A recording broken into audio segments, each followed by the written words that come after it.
Hello, hello, hello, and welcome to another edition of the College Football Mafia Big Freaking Friday Show. I'm your host, Nathan Bomber Brown, and make sure my microphone's in the right place.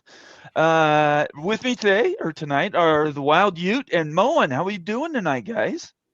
Doing freaking good, guys. How you doing? Happy Friday. Happy Friday is right. Moen.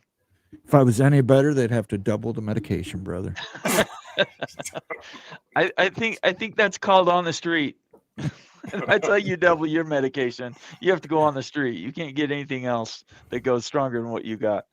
I appreciate everybody being here tonight. We always know Fridays are parties, so we get off to a good start, and we'll cover our picks for this coming week. I don't even know what week is it. Is it week 6 now?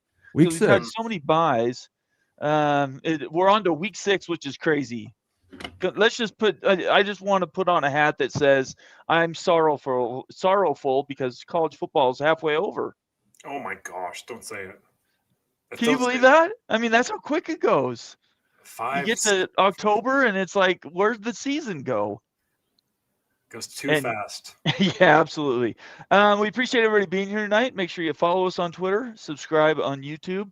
While you're there, turn on your notifications. That way, you know when our shows and our X posts go out that follow the news of the day.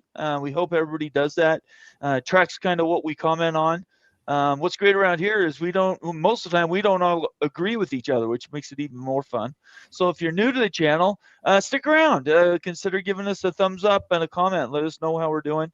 And of course, dive into everything that we're doing because we're better off when you're better off. So if you have things we should be doing or you'd like to see, don't hold back. Let us know. Send us a DM or leave a comment on the comment boards for our videos. Moen reads those religiously, and become a part of the College Football Mafia family. All right, I don't think there's any super chats to start off with. So before we jump into anything else, what did you guys take from some of the stories this week? The one that sticks in, I was just mentioning it to Moen right before you got on, uh, in the green room before we get started, is this NIL deal at Oregon State, which just continues to get worse and worse the more we find out about it. Have you guys been tracking that at all? Why don't you give an overview of that, Nate? Sure. So they signed a deal with a company called Blueprint Sports. And Blueprint Sports has been around for a while. They actually were trying to merge with another NIL group you might have heard of called Athlete NIL. It was ATNIL, and they went belly up. That company completely disappeared, and now Blueprint Sports is back where they were, and they've now got this compensation deal with Oregon State to manage their NIL, and essentially they get 50% of any money that comes in goes to just support them, doesn't go to the players.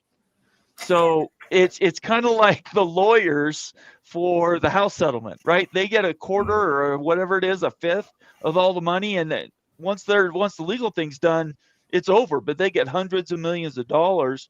Meanwhile, Oregon State, as we know, is struggling not only financially but just trying to keep players on campus. There's more details in it. I can post a couple of links while you guys sort of break that down in your heads and what you think about that. But I mean, how does something like this even make it off the drawing board without some sort of a incestuous relationship between the people at Blueprint and the university? What a mess. 50% fee. Yeah, That's criminal, guys. And still you go bankrupt, right? yeah. The athlete NIL thing, I don't understand either. That's something else It's that how could they say it was in the bag and then 8 months later they're out of business? it's really tough. Like that, there's so much uncertainty in the NIL space with like money flow and everything that I think that that's a very unpredictable business. And plus the people that are running it, you never know the quality of the people that are running that and the finances through it. If the Right. money's flowing through them, and it sounds like it is, bad all around. Uh, this whole game, this NIL game, needs to get more professionalized. No doubt about it. This is some evidence of it too.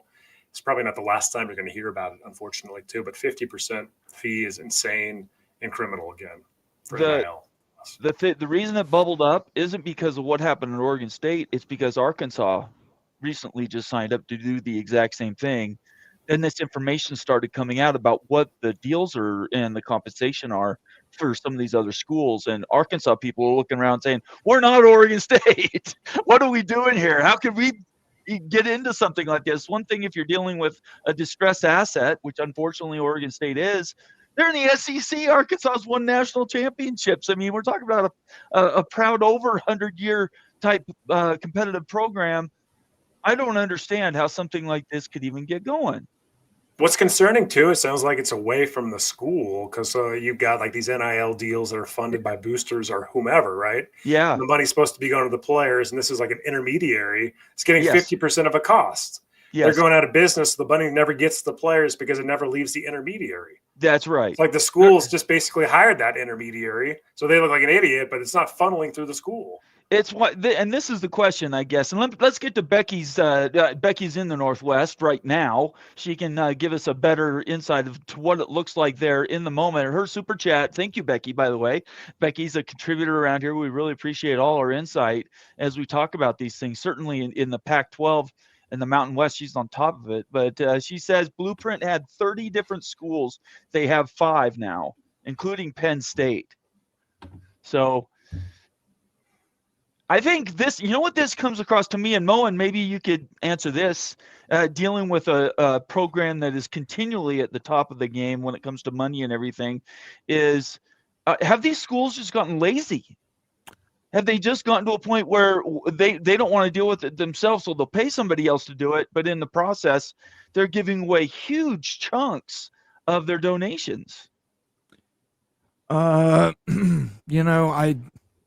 You might be right. I mean, listen, Ohio State took theirs in-house. Most of the big programs took theirs in-house. Right. And I think that's a smart thing to do. But you're probably right. There's probably guys who look at administrative costs and say, oh, man, if we bring it in-house, it's going to cost us $1 million a year to bring it in-house. We'll just farm it out. Yeah. We'll farm it out and let them take 50%, and we don't have to worry about it anymore. So I don't know if it's laziness as much as it is financial, the administrative costs of bringing NIL in house and them not wanting to, of managing too. Yeah, like they don't want to. Yeah, they don't want to deal with it. I think you're right, Nate. It's just they don't want to deal with it. And Blueprint, here you go. All these NIL collectives that are starting up that mass market NILs. Yeah. Yeah. Just for information's sake, for BYU fans, and you, I don't know if you have any information on yours, but the Royal Blue Collective at BYU, I can't get any information on it, but I know that they were at right around 5%. It's the same number that Coup Connect started at. So 5%, 50%. It almost seems like, and BYU was an early adopter, getting a general manager, getting an NIL special. They were business related, way ahead of this game. For years now, BYU's been ahead of the NIL deal. Signed one of the first corporate partnerships with an NIL with one of the multi-level marketing companies down in Utah County. So been doing it a long time. 5% seems reasonable to me. I think somewhere around 200,000 is roughly where that would have been if it was the same relationship at Oregon State. The Arkansas one isn't quite. Well, I don't know. Arkansas might be just as bad as the Oregon State was. There's still information being sorted in on that. But a school like Utah, do you have any idea how much the Crimson Collective is taking for their share of their donations? Utah's brought it all in-house. Okay. All right. So Crimson anymore. Collective's gone now. It's rolled into the university. Okay. So there's not any like outside arms right now that are fundraising for NIL outside of school. Okay. It's just through the school. So you basically eliminate that cost, but like you have payroll. Oh, sure. The university Absolutely. level, right? But like you're kind of mitigating against hiring a third-party agency to manage your NIL, like Oregon State has, and like all these other schools have. And that's a really big eyesore too. And a 50% fee, guys, I mean, that is insane. On top of the half of all the money coming in. I know. On top of the 50%, there's a $280,000. I guess it's like a retainer. So they not only get the money that's donated, whatever that percentage is, but then they also, just to be around, it's $280,000 just to be associated with Blueprint. You're paying that much more money. I don't know. A lot of people, I posted a link to an article, and there's been articles all week long. All you have to do is Google or go on Twitter and put in the Blueprint Sports Collective, and you'll have a bunch of stories pop up. I posted a link just a bit ago on one of the latest stories I saw. It just the headline on it says, I spoke to Blueprint Sports CEO Rob Sine about the structure of his company's NIL deal with Oregon State. And he says, this is his quote, my neck is on the line. So they understand the public pushback on this is pretty substantial. No doubt about it. Well, you've got 5 schools there. But hey, now we know why Oregon State doesn't want to pay poaching fees to the Mountain West. For sure. Yeah, and if $5 million is pay retainers and everything else to NIL funds. I mean, Jesus, it's pretty bad. Yeah. But it shows you how desperate these schools are to stay up. That's what I get from it, is like they're willing to pay any price to stay up. But this isn't just paying any price to stay up. This is actually hurting your recruiting. Because if you have $5 million donated, but you'd only donate or bring in players for $2.5 million, and if you're a donator, if you're somebody donating to these things, and you find out that only half your money is making to players, well, look, I mean, if they've only got 5 schools, it doesn't shock me that they're at a 50%. Well, now, yeah. I mean, listen, if you only got 5 schools and you're trying to make revenue. Yeah, I don't get it. That's a bad business to be in, guys. I believe so. A bad business. I believe it is. And just so everybody knows, before they went to Oregon State, it started at Arizona, and everybody knows how the financials of Arizona went way down into the. They're still a mess. $22 million in arrears type operation problems, and part of the executive teams, both at Oregon State and at Arizona, came through that Arizona program. So anyway, sorry, I meant to say through Blueprint. Anyway, so yeah, I think that's what stood out to me this week. How about you guys? Man, it's all about this private equity in the Big Ten. This is fascinating because they're running into the same issues that the Big 12 has ran into. Right. Private capital, private equity. And it's fascinating to see some of the chinks in the armor. Because we know there's chinks in the armor at the Big 12 level. Schools don't want to commit to doing private capital deals and everything based on the length of the deals and the commitment. You never would have thought that would have happened in the Big 10. Right. In the same boat. You're exactly right. They're in the same boat because of this guy's school right here. Boom. Yeah, that's right. Who needs the money? Why are we even talking to private capital, private equity companies? We're the Big 10. I'm Ohio State. I don't need money. Why are you talking to these people to do We found out who's bigger than the Big 10. Ohio State and Michigan are bigger than the Michigan, Big 10. Yes, we did. Penn State, I think, was on that list. Penn State, USC, those are the 4 that are going to be on that list. That are going to be the untouchables in the Big 10. But yeah, listen, I think I don't know. All I can do is speculate. I think from Ohio State and Michigan's perspective, this is about retaining autonomy on some of the deals they can cut. You get into a private capital situation where they're saying, well, we're going to sell the patch for all the Big 10 jerseys, and it's going to be a patch for Verizon Wireless. Well, Ohio State and Michigan can actually go out and make more money doing that on their own. Yep. Right. So, I mean, I think that's probably what a lot of the holdup is, hey, we can do that on our own, and we want some guarantees of autonomy on certain things like field naming rights. You know, Ohio State has Safe Light Field at Ohio Stadium. They make a boatload of money from that Safe Light sponsorship. They're not looking to share that. That is something that they get. They're not looking to farm that out. That is something they can do in-house very easily, very cheaply. So go ahead, bring up this. I was just going to say, this will go right with what you're saying, Moen, because when you started talking this, Bob Thompson jumped into my head. In a reply to another tweet from Boneyardigans, and I'll post a link. This is Bob Thompson. Everybody knows, friend of the show. By the way, Bob will be joining me next week here on this channel next Wednesday night, and we'll talk about all this stuff. The OG. If you want to know anything, next Wednesday will be the show. Anyways, Boneyardigan says private equity guys about to show Big Ten schools what a big dog actually looks like. You just said this. And this is Bob's reply. All of the dogs will be fed with the private equity money. And yes, there are strings attached. The big dogs will be fed at a different table and be rewarded with unequal revenue sharing setup.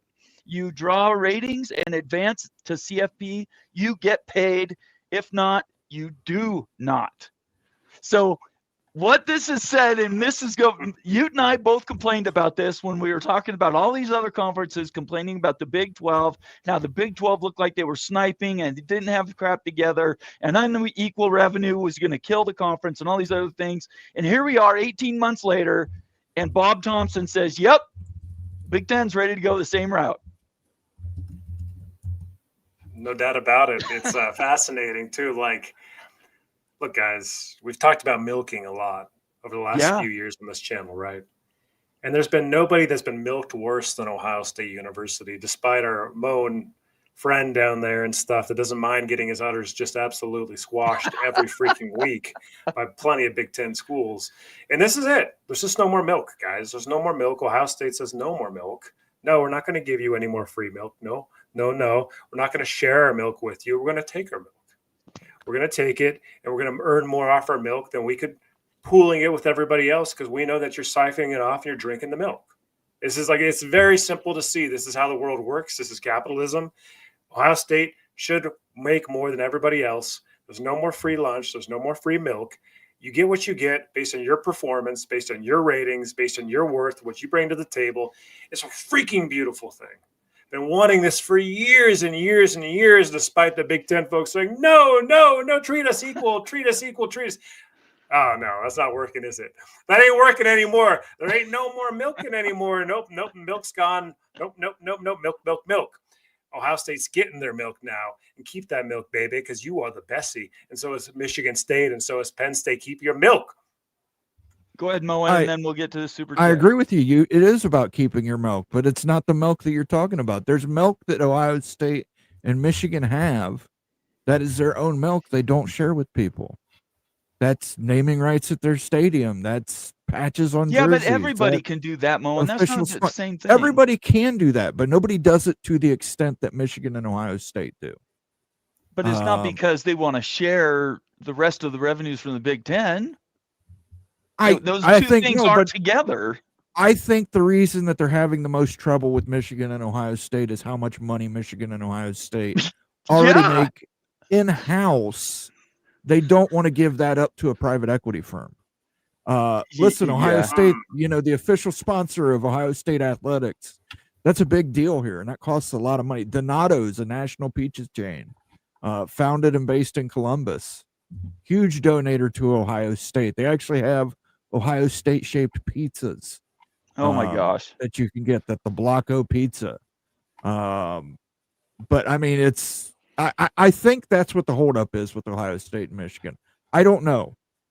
Listen, this private equity thing, this came out of nowhere. We talk about it all the time. Sometimes things get released to see. Oh yeah, it's a trial balloon for sure. To trial balloon it. Yeah. Or to potentially shoot down a deal.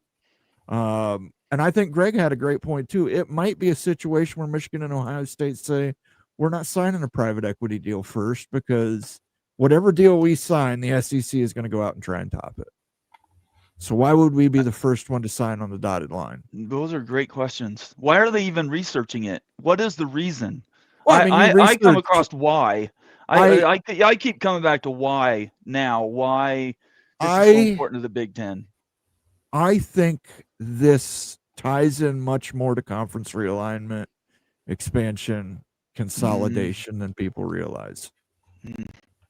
Well, time will tell for sure. I mean, you got to remember, North Carolina is a big advocate for private equity.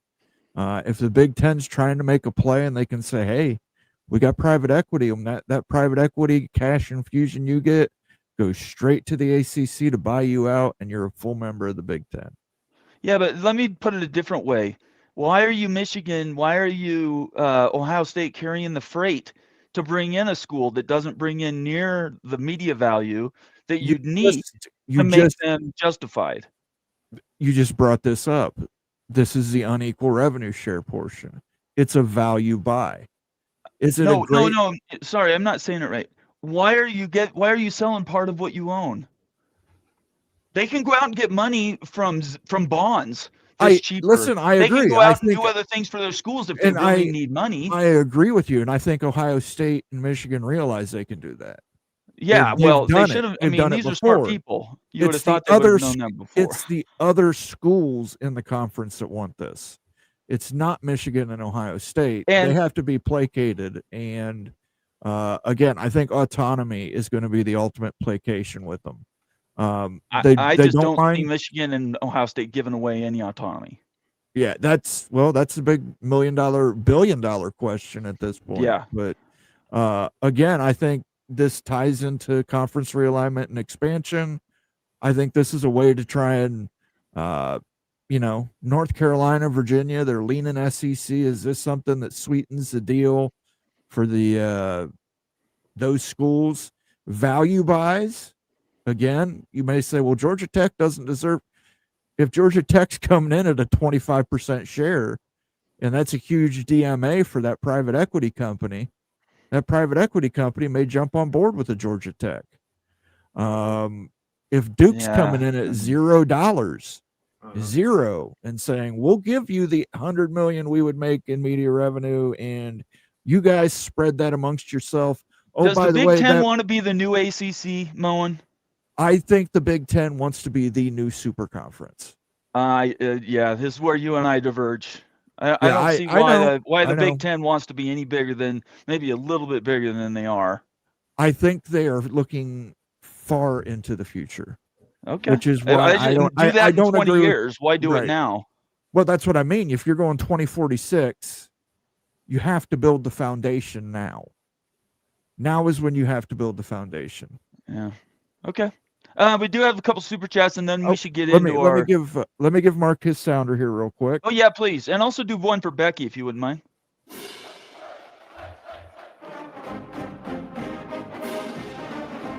Gotta love. Every time you see a university song, everybody wants to do this with the pom pom. Yeah, they didn't get to hear a lot of this this past weekend at Washington, so I'll play it for them. Hey. Don't knock Washington. That air raid siren, man. There's a history behind that air raid siren. Becky, there's an idea for you. Do a short video and tell everybody why tequila and the air raid siren matter to the University of Washington. Okay, Mark Bowman, $10 super chat. Mark's also a valuable member of the College Football Mafia family. Thank you so much, Mark. The Iowa NIL collective, The Swarm, is managed by a successful businessman who takes no salary for his work. Yeah, there you go. And by the way, can we give kudos to Iowa? Everybody last week picked Indiana to cover. Yeah. And Iowa, after Indiana dropped 66 on Illinois, Iowa holds them to 20. I mean, congratulations to Iowa. Very good job. But they still lost, right? They still lost, but hell. Right. I mean, they lost, but the money was good job. The money was like 77% on Indiana. Oh my gosh. Another super chat from Becky. $5 super chat says Ohio State has to keep their milk more because the school in the Big Ten basically has an NFL owner with unlimited resources. Sure. Yeah, I don't know. It's hard to say that isn't true. Thank you, Becky. I appreciate your super chat. And let's give Becky one more sounder. This is a new sounder. I think everybody will really enjoy this one. Go ahead. As soon as it plays. As soon as it plays. You saying you can't control your bitches? Pimpin' ain't easy. Oh, sleazy. Pimpin' ain't easy. Pimpin' ain't easy. Pimpin' ain't easy. Moen, sometimes you just go off the reservation, man. That was you, Nate. I didn't do any of that. That was all Nate last week. was me? I love That's it. you. That's you. That's Okay, you. I was talking over here's- him. That's I'm you. silly. No, Do it let's again. I here. wanna We'll hear do it again. Do Here, it again. the first part is from a movie called Willie Dynamite. Great movie. Okay. You saying you can't control your bitches? Pimpin' ain't easy. Oh, sleazy. Pimpin' ain't easy. Pimpin' ain't easy. So pimpin' ain't easy. Why can't I remember what that is? Somebody Pimpin' wrote 80s? that. Somebody wrote it in a comment or a super chat. I'm trying to remember who it was who wrote it. And you read it, and then I told you. I said, "Well, there goes You the did next tell me, sound." but then I forget. I have a memory of a squirrel. Yeah, yeah. Moen, play that one more time. I got it the last time. This is amazing. Go ahead, play it one You more can't time, control Owen. your Go ahead. bitches? Pimpin' ain't easy.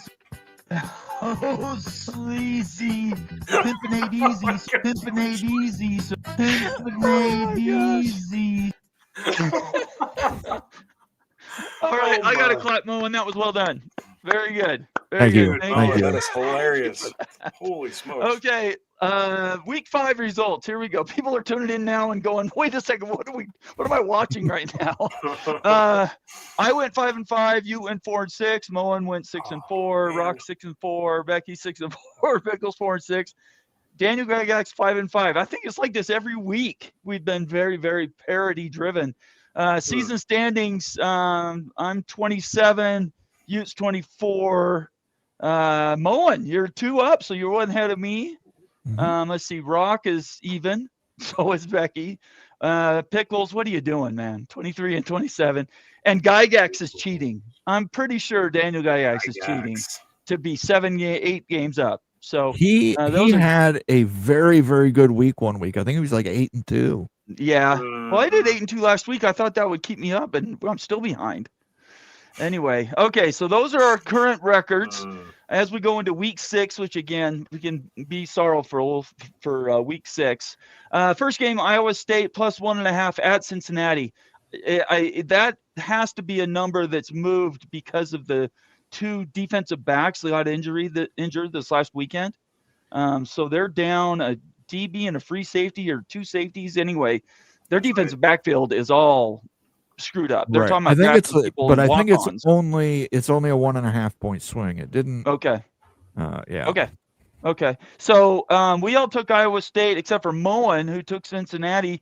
Honestly, that might be region bias because that's where Moen's from. To tell us why Cincinnati continues to win, which they are. I was really impressed with Cincinnati last weekend. I thought they did a fantastic job. The Satterfield, he was on the hot seat to start the season. I think that's cooled down a bit. Yes, he's done well. Yeah. And I sleep with the Cincinnati Bearcats, so I figured I better pick Cincinnati. I don't want to know anymore. Excellent. Okay, do you want to say anything about Iowa State? Iowa State, don't bet against Rocco Becht. Don't bet against Iowa State. Look, Cincinnati had a nice game versus KU, but what else have they done? Yeah. Like they beat KU by 3 points, guys. They beat KU by 3 points. They lost to Nebraska. Everyone remembers that one. I guess I'm not impressed.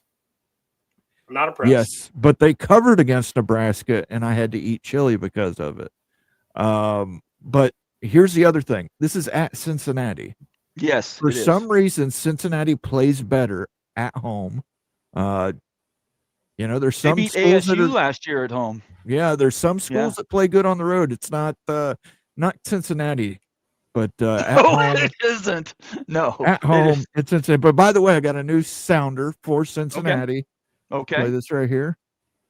Will the next person that sees anybody throw anything onto this field, point them out, and get them out of here? You don't live in Cleveland. You live in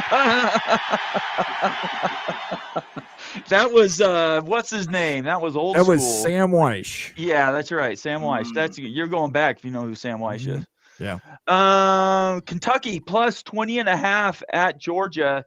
I took Kentucky in the points, and I'll just be very frank. It's just the points, although I could also add to it that Georgia did not look good last week. But they were playing Alabama. Anyways, that's why I picked Kentucky. You guys both took Georgia, and you're laying almost 3 touchdowns. So Well, essentially 3 touchdowns. And Thoughts? Kentucky plays Georgia pretty tight historically, so it's an interesting one. The way that Georgia lost last week to Bama, I think that they're just going to be on fire and ripping through anybody. So give me Georgia huge, 28 points. Moen? I agree with you entirely. I think Kirby Smart, again, we've talked about it on our shows this week. He just has an Alabama problem. Yeah. Just same way Ryan Day has a Michigan problem. So I think Georgia's going to win. I think they're going to win big. I'm with you. I think they're going to come out with their asses on fire, and they're going to be running the ball all over Kentucky. Kentucky's a good team sometimes. This ain't going to be one of those times. All right. Very good. Let's talk Wisconsin at Michigan getting 16.5. I think this game could get away from Wisconsin pretty quickly. So I took Michigan. I think Michigan's really, really good, and it's going to be right there at the end of the season to qualify for that championship game. You first. What do you think about Michigan and Wisconsin?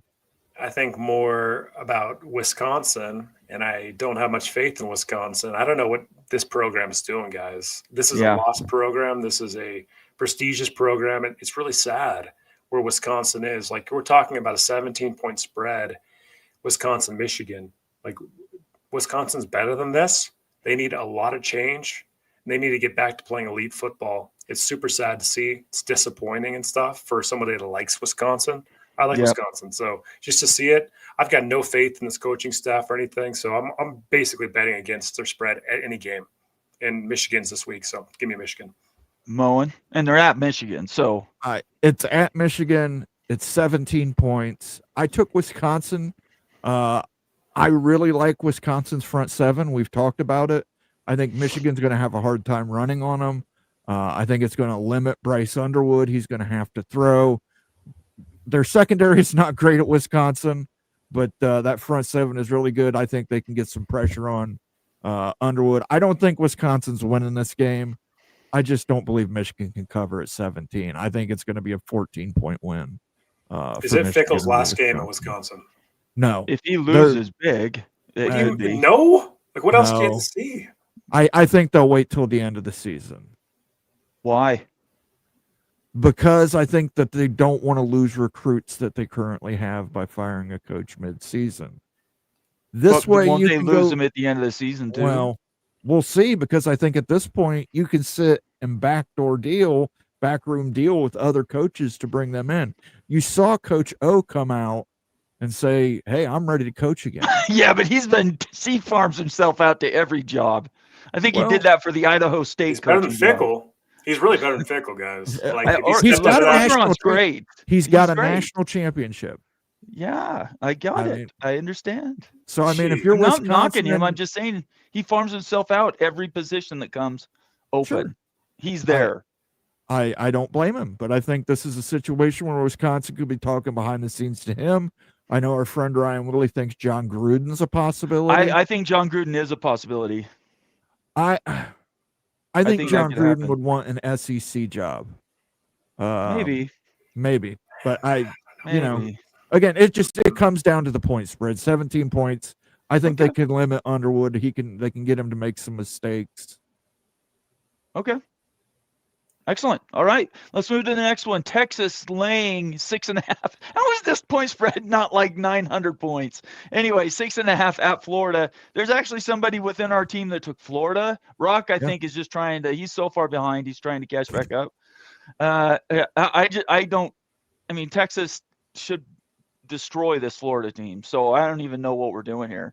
You guys, what's your opinions about this game? I mean, if South Florida can go into the swamp and win, why can't the Texas Longhorns buy a touchdown? Or way more. Right. Yeah, this one's a no-brainer. I really went back and forth on this. I almost picked Florida as well. Why? 6.5 points is nothing. Because Florida's defense is actually a decent defense. Their whole problem has been their offense, throwing 5 interceptions a game. DJ Lagway, Heisman favorite, by the way. But Arch Manning Heisman favorite, by the way. Arch Manning has not looked good No. up against SEC competition. Well, he I hasn't mean, looked I good ended up against taking anybody. Texas. I think Texas does win by a touchdown, but I think that's all Texas wins by. I don't see a blowout here against the How's Gators. Florida going to score? I mean, Texas is the top 3 defense. I think Florida country. would score. Florida probably would have to score on defense, but I think they've got a defense that can do it. But like, I mean, are you saying like if that's the case and stuff, you're probably thinking less than 14 total points for the Gators in the game? Oh wow, well, yeah, it'll have to be way low scoring for Florida to even Yeah. be close to winning. Like, so that means that Texas can't score 21. In this I think football so. game? If they get, this game's going to be a rout. I think it's going to be a blowout. Thankfully, I don't sports bet. I would lose my house in 2 minutes if I sports bet. Napier might be canned after this game. Yeah, I think Napier and Fickle and Napier should get the axes if they get blown out. There's another place that what's his name wants to go potentially is Florida. John Gruden has also talked about that Florida coaching position. So we'll have to see. I don't know. Napier's hung on like grim death somehow, some way for like 3 years. So whatever. Vandy is getting 10.5 points at Alabama. I took Vanderbilt and the points. I'm still not 100% sure what Alabama is. You went with me. Why did you take Vanderbilt? I like Vandy's swag. They beat Bama last year. Bama's going to have something to play for, but you just had an absolute brute of a game versus Georgia. I don't care where this game's at. Vandy's so gritty that I think they keep this game close. I don't think that they win outright. I hope they do. I think they have a chance to, but I could see Bama pulling it out. But I think it's going to be a battle. Moen? This game's going to be a blowout, and it's going to be in Alabama's favor. Kalen DeBoer has had this one circled on his calendar. I think he's going to throw. I think it's going to be in the fourth quarter. They could be up 35 points, and he's going to keep slinging the ball. Wow. Okay. I think he wants to get that taste of that loss last year out of his mouth. I think he's going to turn. You got Bernard, you got Williams, you've got all these great receivers, you got a good quarterback in Ty Simpson. I think he's going to go out there and just score. And I think he's going to have that defense ready to go as well. We did have not a super chat. Check that. A gifted membership came through since the beginning of the show. We didn't really promo those before we got going. But Expedition Greg knows what he's doing, and he's given his good karma away, and we really, really appreciate that. He's gifting one membership to the College Football Mafia family. Moen, who got that thing? That one to our good friend Timothy Green, and he has already thanked Expedition Greg in the chat. We love to see that. Thank you And so since much, Greg. Expedition Greg was so generous, you know what, guys? Let's go ahead and what is this? Okay, thank you. YouTube added a new feature there. Okay. So 5 memberships went out. They went to Jansen Roberts. We're doing more. Midnight Magic Musings, Creighton Rabs, Anthony Carlson, and who did I miss? Jimmy Wash. Jimmy Wash. Yes. You guys are all now members of the College Football Mafia. We get a giveaway Love 10 of those every month. And for our members next Thursday, we have a very special Moen Confidential. Let me see if I can pull the image up and make it work here. Yeah, please do that. Got big money markets that we're going to be talking about. We've got some numbers. I've crunched some numbers. I might be giving Professor Wild Ute a run for his money here. Let's see what you got. We got big money. Impressive. We got big money markets that we're going to be talking about. Big money markets. You guys should all enjoy this. I would say tune in. Nice. Definitely if you're a member. If you're not a member yet, become a member. This is some very valuable information. I think this is going to make a big difference when it comes to consolidation and realignment. We're crunching some financial numbers here. But yeah, definitely check it out. It'll be this Thursday coming up. I don't have to say next Thursday. It'll be And this how do people Thursday become coming up. members there, Moen? You can become a member. Hold on a second. Let me get a drink first so I can clear my throat Okay, before I go do my ahead. Carnival Go ahead. Barker spiel. Well, and this is a nice thumbnail that you made, though. Thank you. Yeah, it's impressive. You can become a member, gift a membership, leave a super chat, leave a super sticker, and help support us financially and keep the lights on here at the College Football Mafia Network by clicking the little cash icon underneath the chat window. If our goal for tonight is if we get 20 teal or higher super chats, we do a little overtime with a little drinking. So definitely try that. We're also gifting memberships. We've gifted 5 tonight. Expedition Greg has gifted 6. That's 6 new members into the conference, into the College Football Mafia family. Thank you, Expedition Greg. We appreciate that very much. And because Expedition Greg did that, we're going to give him a little sounder here. Yes. And I'm sure Amazing Blue probably won't like this sounder, but oh well.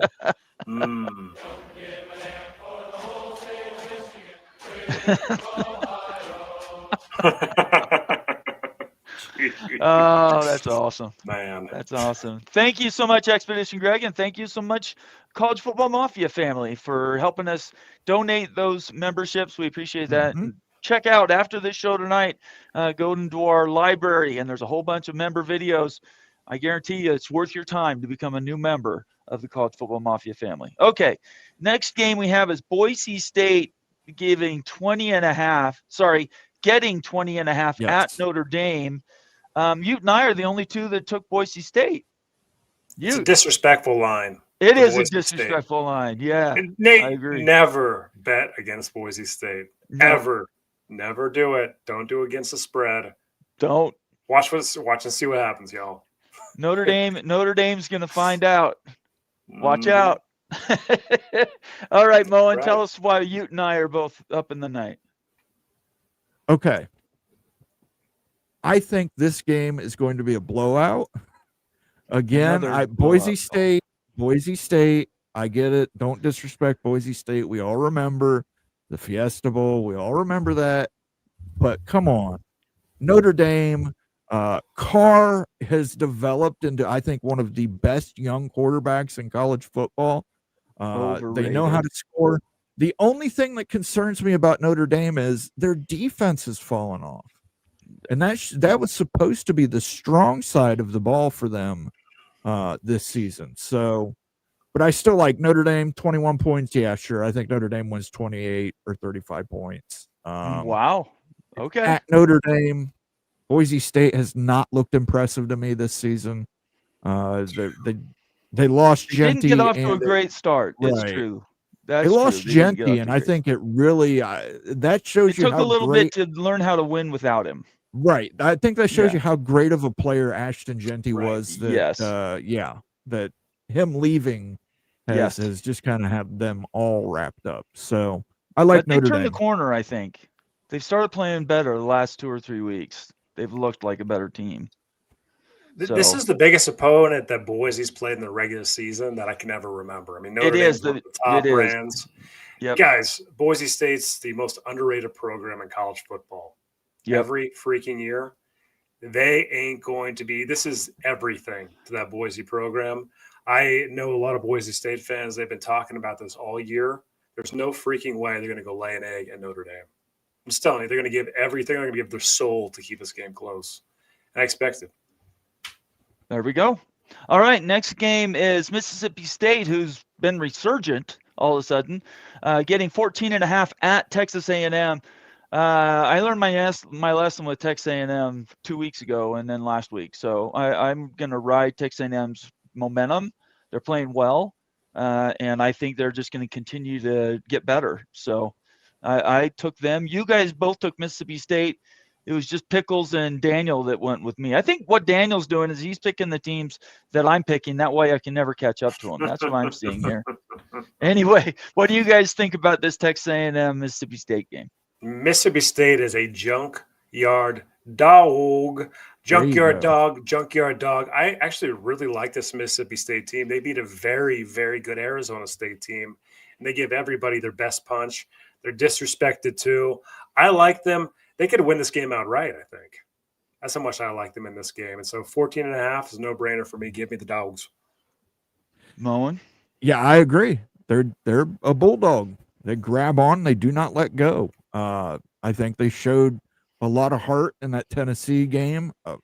They probably should have won that game. That just slipped away from them. 14.5 points. That's very disrespectful, especially when Texas A&M won last week only by 6 points. There's offensive issues at Texas A&M. Give me Mississippi. I think Texas A&M wins, but Mississippi State 14.5. No chance. No chance. Okay. Texas A&M right. at best wins by 10. Colorado's getting, what is that, 13.5 or 15.5? 13.5. At TCU. 13.5 at TCU. TCU's pretty good. They're trying to make a run at this Big 12 championship. But we have Rock and Becky both think that Colorado's finally maybe turned a corner. They didn't play terrible against BYU. They caught BYU off a little bit in the first quarter last week, but really the rest of that game, BYU had it. So it just comes down to, can they put enough stuff together around, what's their quarterback's name? It's not Slater. Salter. Salter, Oh. who looked good in moments. He looked good in moments last week, but I just don't think there's enough there. I have TCU. TCU. Yeah, Colorado absolutely got blown up in the trenches. BYU dominated the linebacker play. Dude, Nate, those BYU linebackers are best in the country. I've been telling everybody. That defense is absolutely elite, and Colorado got stoned after the first quarter. Yep. Going to TCU, I don't know. Like, this TCU team's a little confusing to me. Are they really a contender or are they not? They should win this game by 17 points. If they keep this game close, I'm going to have a lot of questions about TCU. I would agree with that. Yeah. Close. So TCU should roll. Moen.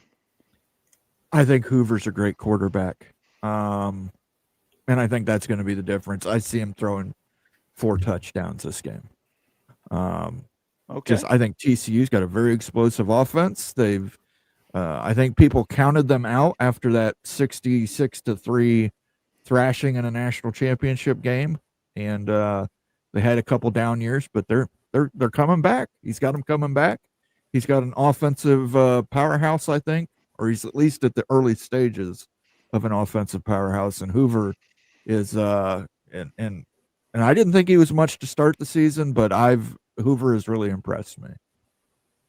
I'm very glad funny that you say that, because Hoover, for me, hasn't impressed at all. I agree with you. I thought he was going to be better, actually. He just is too one-dimensional. He's not dual threat. He's a pocket passing quarterback and stuff, and he doesn't have a lot of toughness. Like, he's kind of like, to me, a poor man version of like Zach Wilson. That's what he reminds me of, like a poor man Zach Wilson from BYU from a couple years ago. I'm not impressed, like by Hoover and stuff. We'll see in big games if he can get it done. They have a tough schedule coming up. TCU's already lost to Arizona State last week. Can they get it done? And I just don't believe that Hoover's the guy that's going to get them there to a championship game. I think Hoover makes quick reads. He throws one of the most beautiful high balls. I mean, it just having the receiver catch it right in the breadbasket. I like Hoover. I'm very impressed with Hoover, but I completely understand why someone would take Colorado getting 2 touchdowns. Yeah, I don't know whether I think they saved up their whole offseason to beat BYU. They ran some trick stuff, some stuff that they hadn't shown to anybody else in 3 years, to sort of steal some points last week. TCU's going to see those looks. They've been adjusting to them all week long.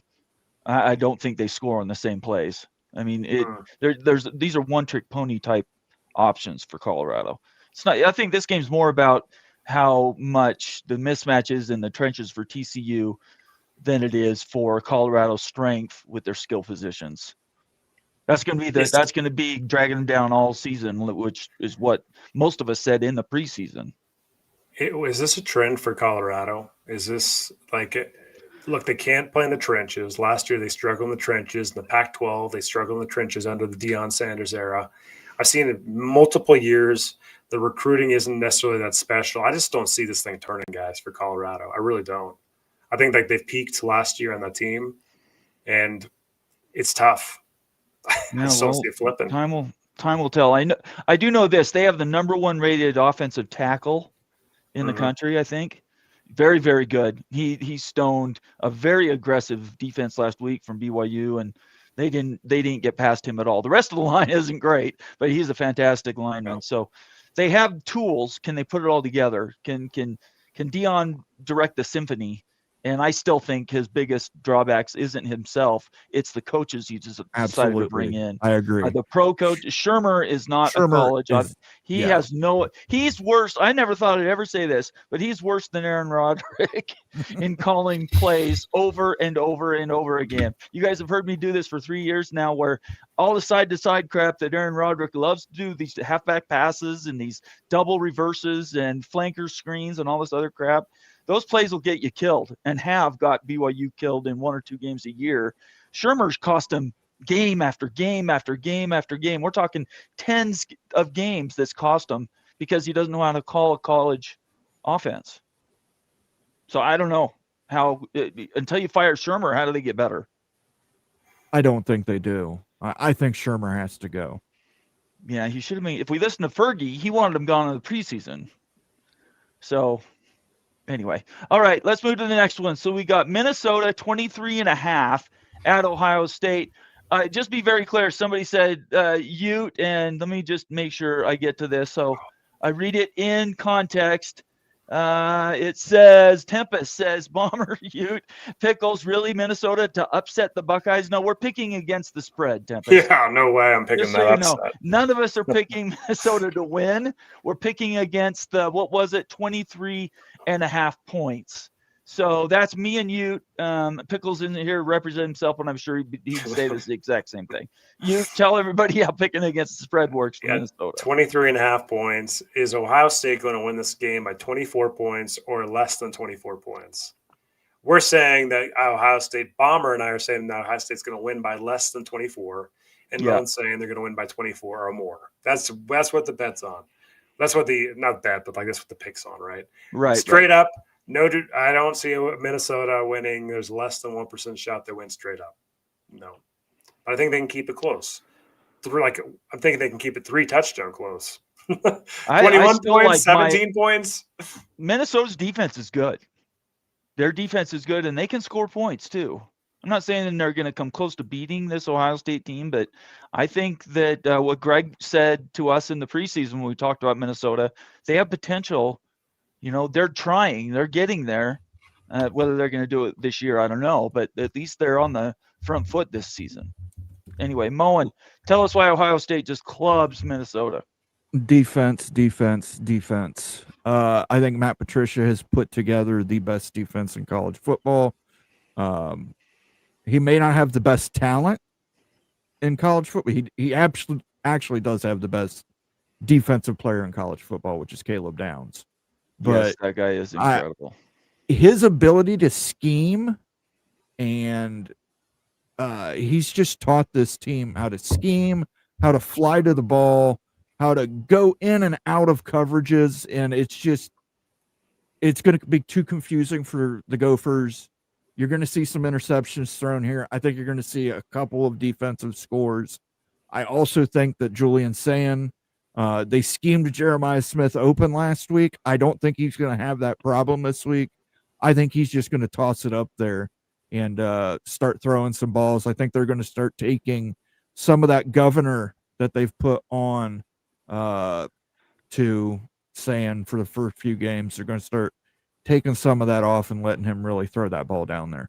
Yeah, so can you explain that a little bit? Because I think everybody's been saying the same thing that we sort of had questions going into this season. Is this Sand kid, is he the truth, right? Or is he just another guy fitting into a system? That's one thing that Ohio State hasn't had elite quarterbacks. I mean, they've had one. What was his So who was the guy that went and got drafted number 1 or 2 a couple years ago? He was elite, but the last 5 years, he's really the only quarterback that you could say you're leaning to them.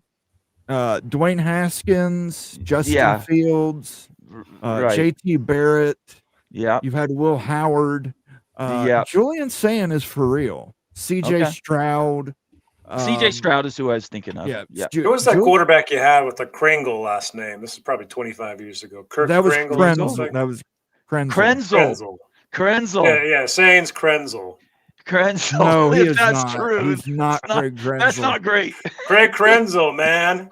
They've put a governor on him. That's They've hilarious. put a What? governor on. They've put He's a a governor governor? on him.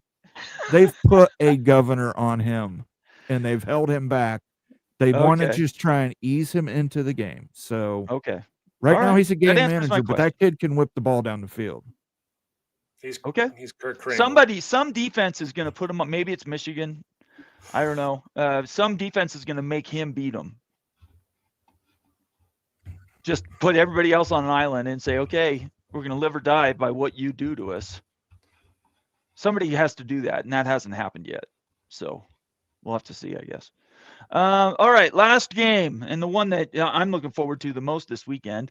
If you're a true footballista for college football, this is a game that you should have been looking at last season, looking forward to, and that's Miami, Florida State. Miami's giving 4.5 at Florida State. Tallahassee's going to be up in arms. The only person that took Florida State is Moen. So Moen, why don't you tell everybody why Florida State can shock the world? Listen, I know this is going to upset Rock and Rant, and I want to make sure that all the Seminole fans see this as well. I don't hate Florida State. I'm the only one who took Florida State. I'm the only one that thinks Florida State can win. What are you doing? Hey, listen, man. You're trying to turn win people against us. What's going on with that? I'm trying to win back friends and make new enemies. Influence Trying to win people? friends and influence people. Okay. I All right. like Florida State here. I think Florida State does win. It's at Florida State. I think Beck, while improved, we have seen bad Beck a couple times this season. I think the Florida State defense can get that bad Beck going again, get a couple interceptions. I think they win this by a field goal. I really do. I think that Oh, wow. Florida State field goal. I think Miami misses a field goal at some point in this game. There's just something with Florida State, Miami field goals, wide right, wide left. I think Florida State wins it by a field goal at the end of regulation, and I think Florida State gives Miami their first loss. What a back-to-back-to-back game. South Florida, Florida State for Miami. That's got to be exciting as a Miami fan. Miami's playing so smooth. They're so hot. They've got talent. I think they're one of the best teams in the nation, obviously. They might be the best team in the nation. Give me the Hurricanes. Give me them big time. I like the Seminoles, but I love the Hurricanes. I think that they're a legit national championship contender. They're going to show in this football game. We've had somebody crash the party. Out of nowhere comes the late great Greg Flugar has joined the party for some reason. Really quick, I want to get my pick out about Miami, Florida State. Everybody knows I love both these schools. College football is better when they're both elite programs, so there's no question there. I just think that Virginia found something against Florida State last week. Miami's going to exploit that, and I think Miami comes out of this weekend the number one team in the country. So that's where I see Miami going. Nice. I think this game could be it's make a statement weekend, in my opinion, for Miami over Florida State. But Florida State's going to make it a game. There's no doubt about it. All right, Greg, how are we doing tonight? Hold on a second, Bomber. I got to get some super chats out of the way here. Oh, go ahead. Yeah. Ryan Willie says, good thing I'll be at a Brewer playoff game so I don't have to watch the train wreck of Fickle's coaching. He's not wrong, though. Like, Wisconsin deserves better than this. Moan, you know it. Greg, you know it. Like, Wisconsin's a storied program. You can't deal with this garbage. Like, it's a joke, man. Wisconsin deserves what? Yeah, you're gonna get real sympathy from Greg on Wisconsin. I'm an empathetic guy, but not with the badges. Sorry. Well, let's give Ryan a little bit of the greatest. Let's go. The best color man in the league for nothing, folks. There you go. Win it Thank you for so much, Ryan. Win it for Euchre. Thank you. Becky Go Huskies, who's been a member for 19 months. Woo-hoo! Woo. Becky. Stan is a game manager right now. His defense is so good, he doesn't have to be more than that. Yeah. Greg Krenzel. So Minnesota, Greg, tell us why they can put sand on an island. I got it 66-10 Ohio. You do not. Oh yeah. Really? Yeah. What about your Drake Lindsay? Remember all that talk that you got all year long? I love Drake Lindsay. He's been playing great. That's what this season's all about for the Gophers, is his development and then keep him for next year. He's been playing fantastic. He's the real deal. But the defense got absolutely dominated by Rutgers last week. And Rutgers' offense is better than average. The Gophers' defense is just going to get crushed by the Buckeyes are going to have a coming out party. And Drake Lindsay's going to get killed. You know, he's That's not good. You know, have you looked at that defense? Have you seen that defense? That defense, I can't even pretend. I can't. I've already apologized to Moen 15 times. He's accepted. Well, don't do that. That just enables him. Don't apologize to Moen ever. I love the unbridled enthusiasm that Greg brings. Look, we don't apologize around here, Greg. But there will be a play in the game in which, if people are still watching, yeah, against the third stringers of the Buckeyes, there is going to be a play in the game that Drake Lindsay's going to, people are going to say, yeah, this kid can play. This guy can throw the football. And he processes the field real quick. He just throws an unbelievable football. At least that's going to be seen tomorrow. But there is Darius Taylor. Steam is that he's actually going to play tomorrow night. Our best player. He's actually well. There you go. That'd be great. But yeah, we're going to get killed. Is that game on Peacock? No, NBC. NBC. Oh, okay. Prime time. Excellent. Okay. 66. No, the Buckeyes. I've never heard such a tough. Ryan Day. Ryan Day respects the hell out of PJ Fleck. So maybe whatever. It may not get to the beat. 66-10. Oh, Jackson's going to run. Hey, I know none of you guys watched the Gophers-Rutgers game. Rutgers hammered the Gophers defense. Yeah, no, I watched the Cal game, though. Every point of contact, every time two guys hit each other, the Rutgers guy won the battle. Just, it was just. Okay. So, no, I got no hope. No hope. Okay. Gets to a couple other super chats. Rock and Rant popping in, obviously representing the great you at Miami. $2 super chat says now hiring new co-host for Moen After Dark. Moen. So Moen, you've run him off. I try and do something good for Florida State fans. Don't you can piss look off, at my Rock. record.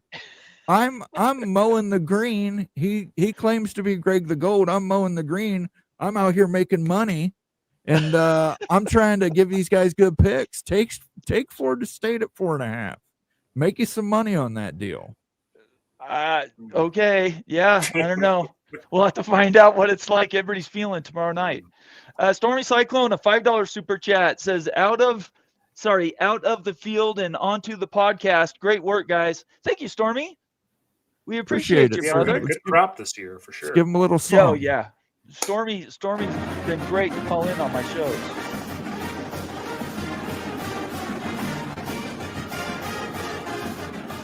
Woo! Thank you, Stormy. Appreciate it, brother. Appreciate it. Okay. All right. So we're all caught up in super chats. We're all caught up, and now we can get to comments as it goes. But who wants to start us off on this thing? I want to do one thing really quick. I want to promote this from David McKenzie, who pops on. We really appreciate David. I still got to get him on. And obviously we have another topic we could talk about, but he says, I'm going to drop an article X post on private equity in college sports. He's done that a few times. This isn't new. He first wrote it on FSU's exploration of private equity last year, but now it's been adapted for Pete Thamel's Big Ten story, but at the same point. So I would encourage everybody follow David McKenzie on X. and get involved. You might not agree with what he says, but he at least engages and he puts his own money where his mouth is. And that I have total respect for. So anytime I see him that's going to be giving stuff to the community and asking for people to engage, I'm going to promote that. So definitely follow David McKenzie on X and look for that follow-up to his story he did last year, which I remember distinctly what that article was like. So thank you, David. Appreciate it. All right. So Greg, you've decided to spend some time with us tonight. What's in your craw there? I did not catch the beginning of the show.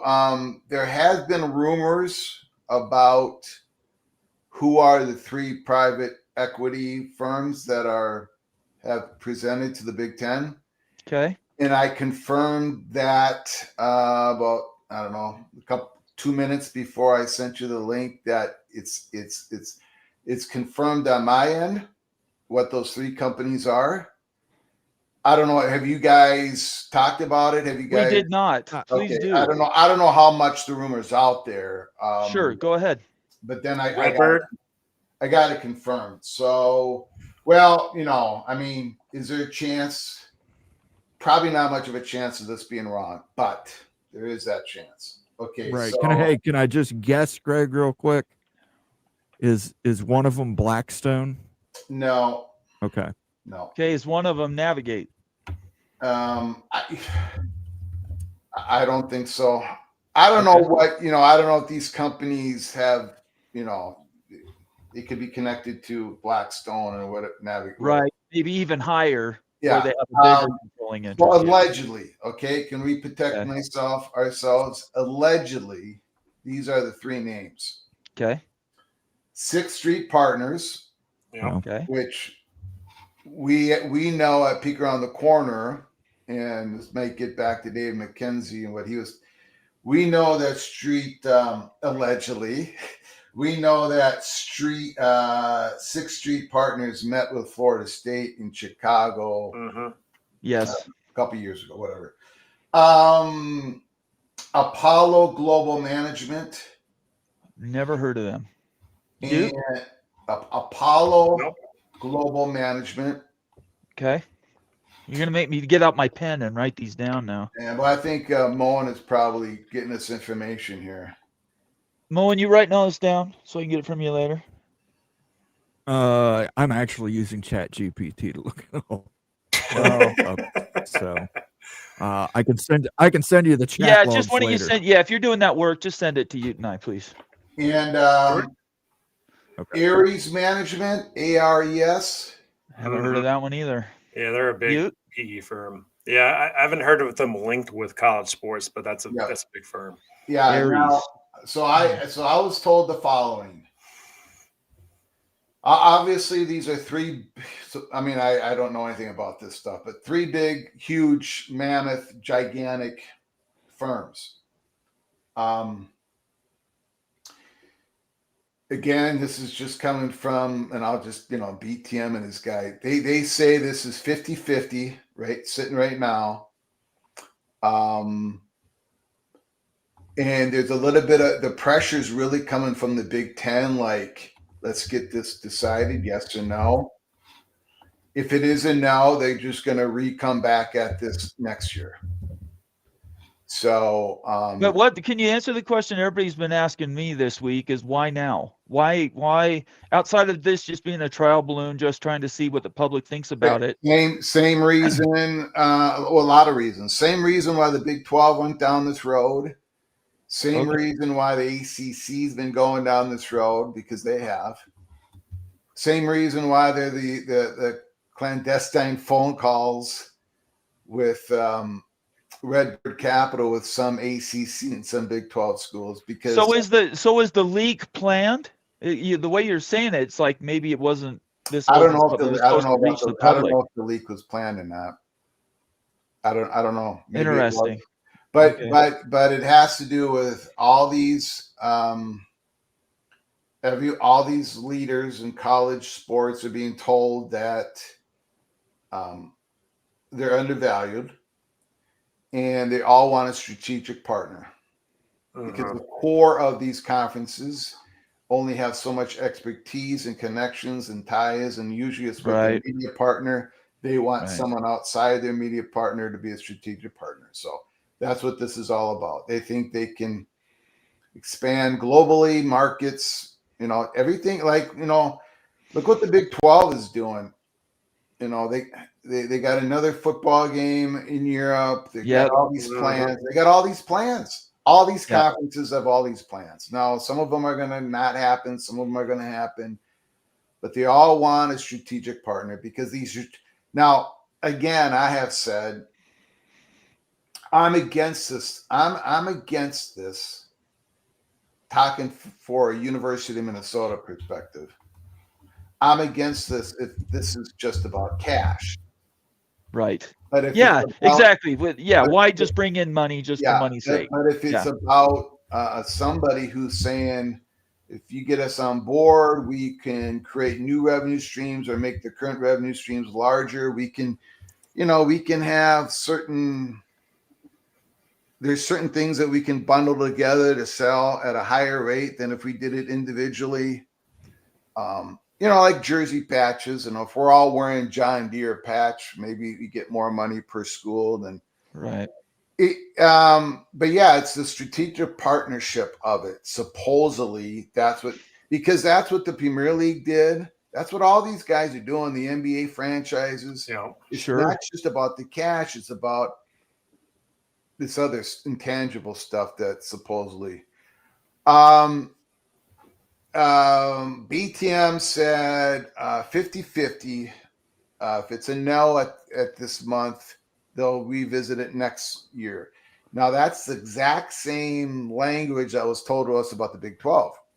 If it's no this time, they'll go back at it next year. So I think all these guys are, and it's one of those things like I talked to Moen and on my show and stuff. It's like, this is mostly speculation on my part, but I'm just wondering, like, nobody really wants to be the first one in the pool here because. Well, you set a mark. You set a mark. Yeah. You set a mark. So you basically, you say, if everybody's equal, if you're all starting at a mark and somebody gets in the pool and the water goes up this much, how much is your conference worth versus, and so that's why everybody was dismissive of the Big 12 doing it. Everybody made fun of the conference that we're in, but the minute SEC or Big 10 talk about it, it's like, this is the greatest thing since sliced bread. I did not make fun of it at all. I'm not saying you did. I'm saying in general, out in the world, there was a bunch of derision. I said it's innovative. They're going to have to do it because and I said they're trying to line up potential media, trying to get a tie-in with a media partner to get some leverage the next time they negotiate. Because that's what happened. The Pac-12 did not have any leverage in their negotiations. Like the ACC just still doesn't. Yormark wants to make sure he does, and if he has a strategic partner with them that has a connection with the big streaming giant, right? Suddenly you're. So and the Super League, right? The Super League was all about. The idea of the Super League was all about different tiers of payment, all these billions of dollars coming on in, and all this stuff, right? And at the time, it was like Big Ten and SEC were like, well, if we're going to do that, we're going to do it on our own. We're not going to, So that's what's happening. I don't know if it's going to happen this month, but 50-50 is what I was told. Those are the three names. I don't know anything about those companies. Moen, do you have any information? Are they tied in with Google? Are they tied in with Netflix? Are they tied in with? Well, Sixth Street is one of the largest private equity firms in the world. They're a TPF or whatever, aren't they? Aren't they out of PFT? Aren't they out of Saudi Arabia?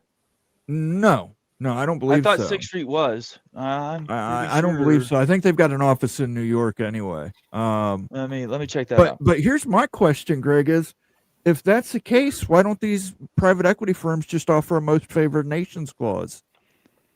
And that way, if somebody does jump in the pool, like the SEC comes back later and says, hey, we're getting more, then that private equity firm has to match whatever the SEC is giving, to the Big Ten through a most favored nations clause. Maybe that's part of the maybe that's part of the negotiations. Maybe that's a great comment, Moen.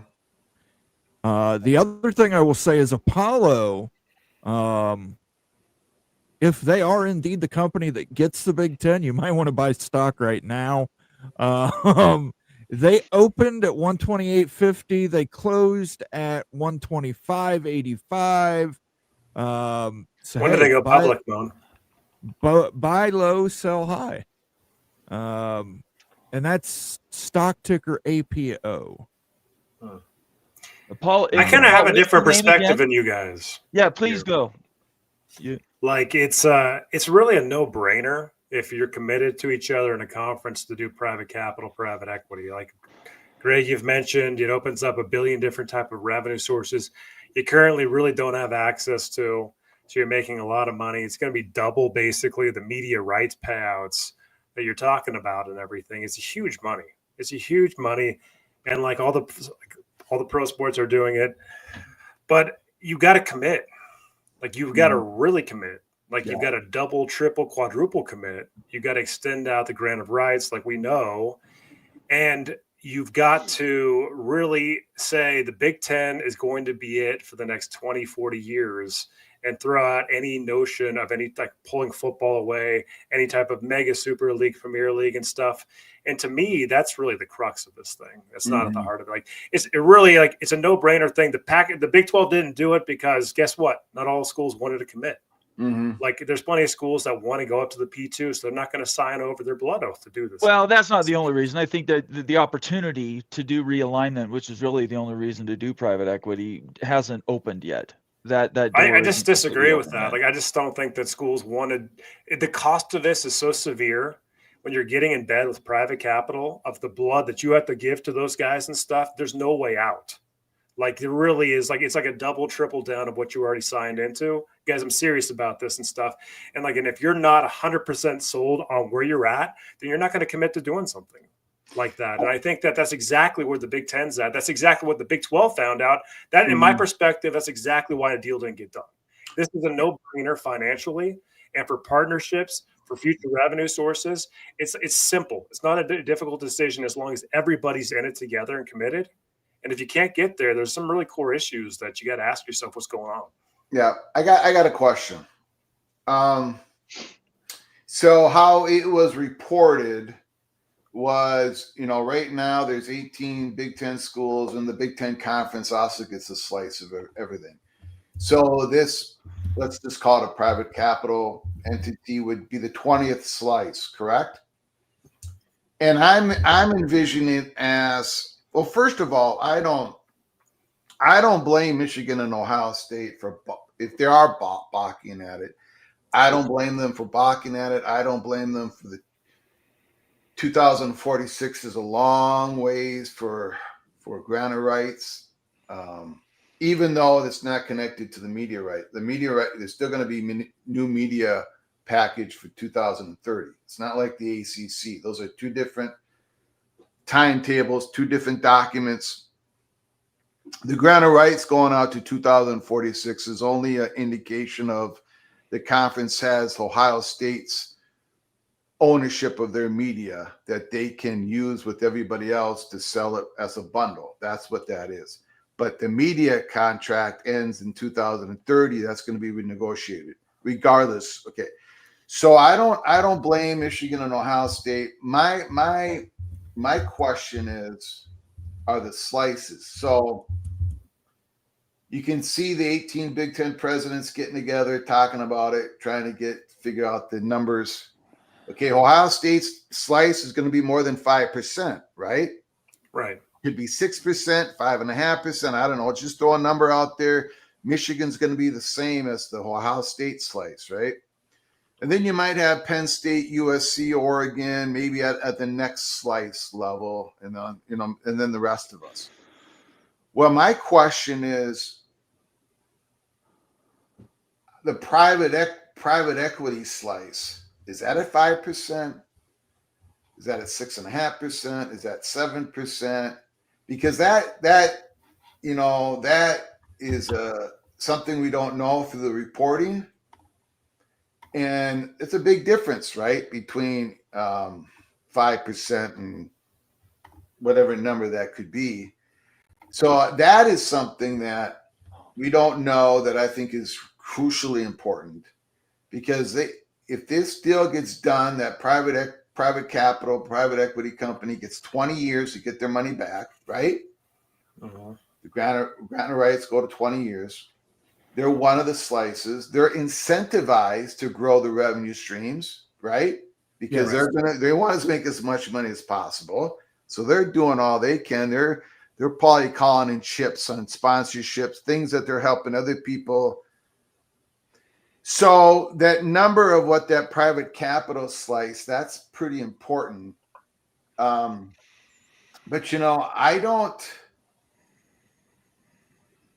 I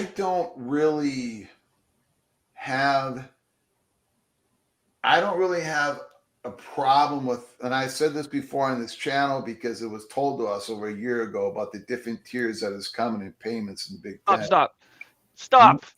Who did that to my thing? Was that you? On accident. Sorry, Greg. I love you and everything. Greg, check us has out. Completely screwed up my lock screen. This is what he put as my lock screen background. So I just want everybody to know I did not do that. That's cruel. That's not nice. I'll be back. Arnold loves the Utes. Anyway, keep going, Greg. So it's just I at some point this different tier stuff is going to happen. Even if it doesn't happen with this infusion of cash at different tiers, the media thing is going to happen at different tiers. And I don't have a problem with that. My main concern is how big a slice is that private capital get? Is it Greg, triple? the way that it's been pitched, though, like my understanding of like the momentum for other conferences, it's based on like a fee, or they call it a revenue share based on the new revenue stream created. Mm-hmm. So it's not like an ownership slice per se, but it's like, hey, this is our fee. Like we're gonna name, like, just throw it out, like just it's not gonna happen. But it's like, hey, it's an all-state 10 for the Big Ten. Like let's just say that they applied that. All of a sudden, there's this windfall of money. Well, the private capital firm would have like a 5 to 10, maybe 15, 20% fee. All the revenue coming in from that line of money coming in for that sponsorship, they just take that cut. Yeah, but I want to know. See, I want to know what percentage of that is. Nobody knows if it's 5, 10, 20. I have no idea. Is it the same as Minnesota? Is it less than Minnesota? It's going to be more than Minnesota. Like it's going to be a huge chunk of that, because they're the one orchestrating that deal.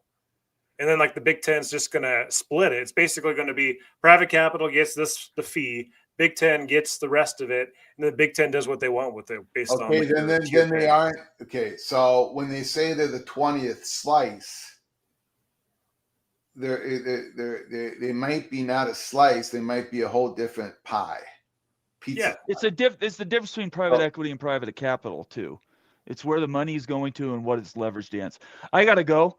Yeah. It's great to see you, Greg. Yeah. Everybody have a great Friday. Everybody cheer for BYU tonight. We're all closet BYU fans outside of Daniel and a few others. Everybody have a great weekend, though. Stay safe. Greg, you stay safe. It's great to see you. You got it. Appreciate it, buddy. Okay. You bet. We'll talk to you guys later. Peace. See ya. So that it just depends. Like, and Nate kind of nailed it too. If it's private capital, that's how they're structuring these deals. If it's true private equity, and there's going to be this Big Ten enterprise, and then the private equity firm gets an ownership share, like a true ownership share, then yeah, Greg, it's going to be a little bit more complicated. Like if they get 1/20th and everything, then they would get 1/20th of any profit that the Big Ten enterprises creates, not just new revenue streams, likely. Yeah, well, so that's what I was thinking. It was. From the reports, I don't know what Mullen thought, but it sounded like Big Ten enterprises, everybody gets a slice. There's going to be 20 slices when the Big Ten expands. The school coming in is going to be the 21st slice, the 22nd slice, and all this money, be it it said in the report, media revenue, and a few other items. That's all a part of this, and they would be the 20th slice. But my question is how big is that slice? Because Ohio State slice is going to be bigger. Yeah. And so how big is the, so that's my I think that's going to come down to the valuations, Greg. Depending on the valuation of the conference and what they believe the revenue streams they can create, that's going to determine how big that slice is. Mm-hmm. If they think, hey, we can go really big with this, they'll take a smaller slice. They'll say, give us a Minnesota slice. But if they think, hey, we're not going to be able to do as big as we think, then give us an Ohio State slice. What if okay, so let's say this all happens and everyone has their percentage slice, blah, blah, blah. What happens if the Big Ten, because I got to tell you, the Big Ten, this does not eliminate Big Ten expansion by any means. So No. the Big Ten wants to expand. So they have their reasons. The Southeastern Conference wants to expand. They have their reasons. So my question is, I'm sure you guys have already covered this, and I apologize. So, but let's say the Big Ten looking at, like a Georgia Tech. Georgia Tech probably, I'm just throwing this out there. You guys correct me because I'm no question I'm going to be wrong. But let's say Georgia Tech gets a valuation. Yes. Okay. And they get handed it's like, this is your percentage slice, right? Mm-hmm. And of course, when they get a percentage slice, certain of our slices get adjusted, right? But in their percentage slice, I'm thinking there's another number attached to that, and that's the private capital number, right? Right. Because they're going to probably, part of the deal, because if they're going to get a little bit of Georgia Tech's money for the next 20 years, if the whole thing grows, then the private capital is probably going to get an infusion to Georgia Tech, correct? They should be obligated. No, they should. Yeah. And it would be basically, again, it comes down to valuations. Yep. Private, what we value Georgia Tech as does not necessarily, of course, all of us are college football sickos. Yep. We look at Georgia Tech as a football team, and that's how we make our decisions. Yeah. Private equity, I've got a video coming out on this. Private equity may look at Georgia Tech and say, hey, Atlanta market, there's a lot of things going for the Atlanta market. Yeah. There are big corporations based in Atlanta. There are large alumni bases from the Big Ten surrounding the Atlanta suburbs. Georgia's a fast-growing market. They may look at Miami for international purposes and have a higher valuation of Miami than the Big Ten would just looking at it for football reasons. So I think they would 100% get that infusion. And I think that would be used to pay their buyouts from wherever they're leaving. I think part of the reason, I think you brought it up perfectly, the reason this didn't fly in the Big 12 is until everybody is sure that expansion is done in the Power 2. Yes. Nobody's signing. It would be inappropriate to commit. It's like the biggest dominoes fall for, it's the whole, So, Greg, I think it's kind of working like I think that the private capital firms already have an idea of probably talking with the Big Ten on like if they're expansion candidates and how much more that would lift the private equity deal. If it's a true traditional where like, hey, private equity gets a 5% or 6-7% stake in the Big Ten enterprises, then you already know exactly, hey, if we had Georgia Tech, it's going to lift our deal maybe like, $50 million or $100 million per year. Like you already do those projections before the expansion happens, just like on the media deal, if you want to get pro rata on the distribution for the media rights, right? So you kind of do both. They're different realms, but it's the same mechanics. that you do for both of them, and then you just sign on an amendment with a new school and a bigger contract for whatever the private capital wanted to pay in addition to, and that's the cut for the new team probably. Mm-hmm.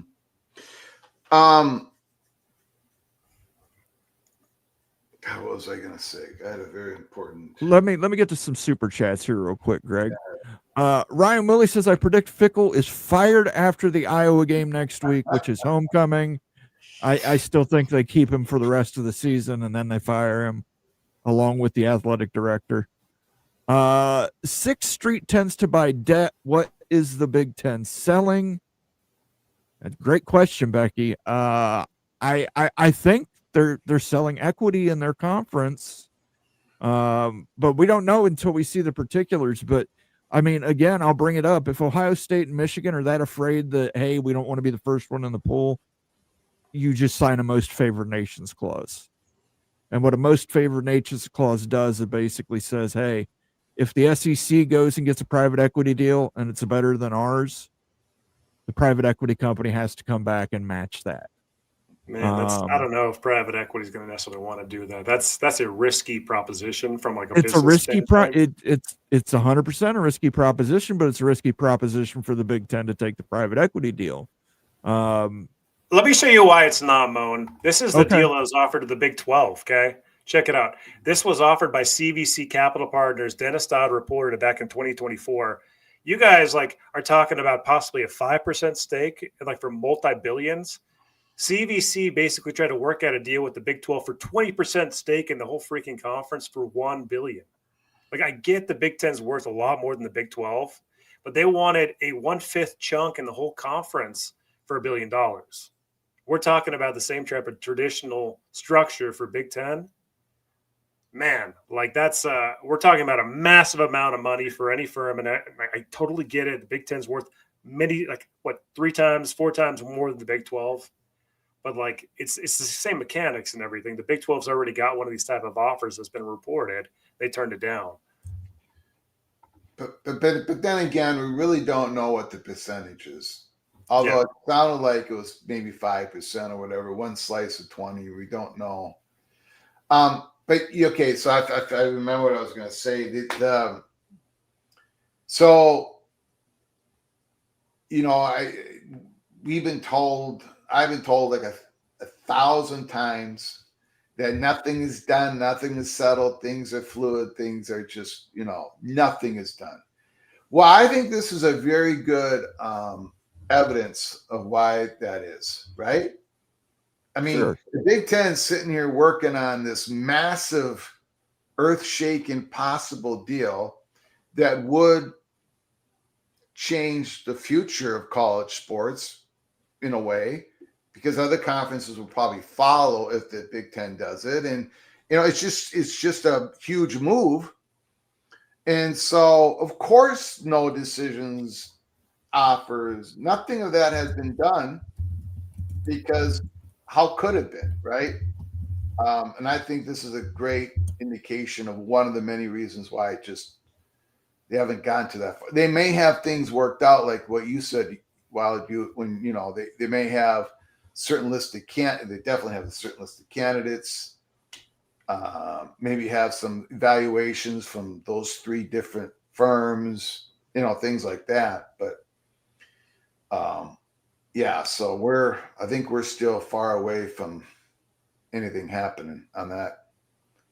Mr. Ed Wayner says, can private equity help universities obtain more research funds, partnering private companies with university research? That is the main thing with private equity. It is about networking. You want to network things together. So again, I'm going to bring up Georgia Tech as an example. If you want to drink, have at it.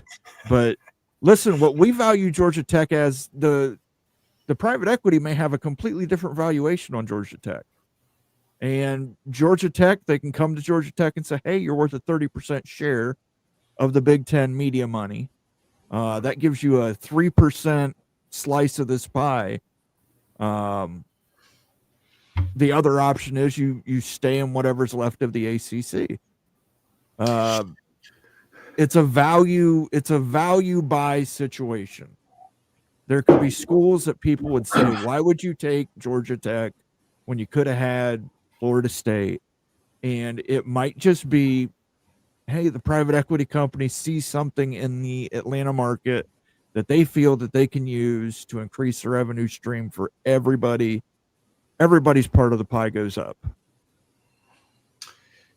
2 questions. One, Moen, does any of those 3 names that I put forward, do any of them have any ties with Duke alumni? That's a great question. Let me ask. And the second question is for Wild Youth. Duke. So in this type of setup, and I have heard, and we've reported on it, so it's College Football and Mafia Show reported on it. Duke has been, sort of like, we can take care of ourselves. We can do a lot of things. We don't have to. We may be able to do an SMU type of move for a while, whatever. So this type of setup, if this happened, if this would go down like this, could this grease the skids for like a Duke if they're willing to take the hit, pay themselves for a few years? They could even possibly be part. They could probably get some money from the private capital, and then that would be spread. They could do an SMU, right, on this? Sure. Yeah, they could do that. And plus Duke is pretty attractive in the private capital world to imagine, because North Carolina, everything we've talked about, you talked about, Greg, growing business communities and stuff, a growing population, student pool and everything. Getting in the state of North Carolina is a valuable thing for a private equity firm. Yeah. All of a sudden you put that Duke logo, you slap the Big Ten logo on freaking a bunch of products you never imagined. Seriously, that's what this is all about, is monetizing everything you could ever imagine. Yeah. And I hate to say it, guys, because I work in the finance world, but guess who pays for all this? I need to bring this up. We're talking about private equity coming into the Big Ten, the Big 12. They're monetizing everything. They're getting their hands in so many different revenue pots and everything to bring more money to the schools. But who's paying at the end of the day for all of it? Me, you, all the fans that are the diehards buying the products. We're going to get charged more for it and everything. The reality is it's going to be more expensive to be a fan, way more when private capital comes in. And it's already expensive, right? But they're just trying to monetize the fans more and more. So you're linking to different products that private capital is going to put in front of your face. And you're going to see a freaking Big Ten Duke logo on a bunch of products you never even imagined, because they've got relationships. That's what it's all about, is monetization in a billion different ways. Yeah. And I'm sorry. I was going to say, Greg, Apollo Global Management, Marcia Alexander graduated magna cum laude from Duke University with a BA in chemistry and Spanish and is on Apollo's leadership roster. John Hack, a managing director at Apollo, he holds a degree from Duke University. Yeah. Andrew Gosden, partner at Apollo, he graduated from Duke University with a BA in history. There's a couple people in Aries, but they're lower on the leadership ladder. 6th Street does not have any senior leader who is a Duke alumnus. Okay. So if you're a Dookie and if you want Duke to get in the Big Ten, you're hoping for Apollo, huh? More than likely, yeah. Apollo is going to push heavy for Duke. Yeah. I mean, that's a different dynamic, guys. It's like a new player in the game that's going to have some sway. And I would not, and I know this is going to sound crazy, not to you two, because you guys know how crazy I am, but maybe some people listening. I don't think we can completely eliminate the possibility of, we just can't, with these ACC schools, the top ends, the top 8, whatever, getting together and saying, let's do our own private. They've been talking with these private equity firms. They have. They were in the clandestine phone call with some big 12 schools. We know North Carolina's position. We know Duke's position. And I know it sounds like, well, why would they do that? Why wouldn't the top ACC schools go to the Big Ten? And that's, well, because there are elements, even still with North Carolina, that wants to keep their friends, their associates close. They don't. I know this sounds ridiculous, but they don't want to say bye to Wake Forest. They don't want to say bye to North Carolina State. They don't want to give up their relationship with Georgia Tech. Mm-hmm. They don't, it's just, so I'm wondering because in one of those reports in the last couple of days, all these days run together for me, but one of those reports said the ACC's been doing this as well. Like, everyone's doing this. It just so happens that the Big Ten thing got leaked. Yeah, and Greg, we talked last week about this topic, and Moan and I actually went through the mechanics of saying, hey, what would this conference look like? Because we said, this conference would have to have competitive football, because obviously the sports would have to be profitable, right? That's one of the reasons for the breakaway. It's not just based on academic alignment or anything. And Moan and I created basically the best of the rest type of conference without a Florida State and Clemson and Miami. We assumed that they had tickets to the Power 2. Mm-hmm. And we created this. And after I was looking at this conference, Mona was looking at it, our community was looking at it. It's this is why. Yeah. I'm looking at, there's no rivalries. There's no historical matchups. There's no juice. There's no nothing. It does. I'm there's just nothing here. And so there's just not enough value. I don't even think a conference like that could warrant what the ACC or the Big 12 get respectively, because of the juice, regionality, the rivalries, and everything that the games bring. So I don't know, if it's actually a profitable venture to create a best of the rest if Florida State, Clemson, and Miami are out. Those three are absolutely critical to it. If they're in, two of them are in, it makes sense. But if they're out, it does not make sense. Might as well keep the Big 12 and the ACC, because you've got juicy matchups that people actually want to watch. Mm-hmm. And Greg, it's a point of, they don't want to leave Wake Forest behind. They may not have a choice. Yep. It's made real easy when, and we've talked about this, the Wolfpack backpack, North Carolina State. It comes down to the legislator. You can get one team into the Power 2, or you can get 0 teams into the Power 2. Yeah. They would probably side with it and say, okay, North Carolina, you can go to the SEC. North Carolina State, sorry, but we'd rather have one of our schools in than none of our schools in. You two should do a show on best of the rest, SEC and Big Ten. 24 teams, right?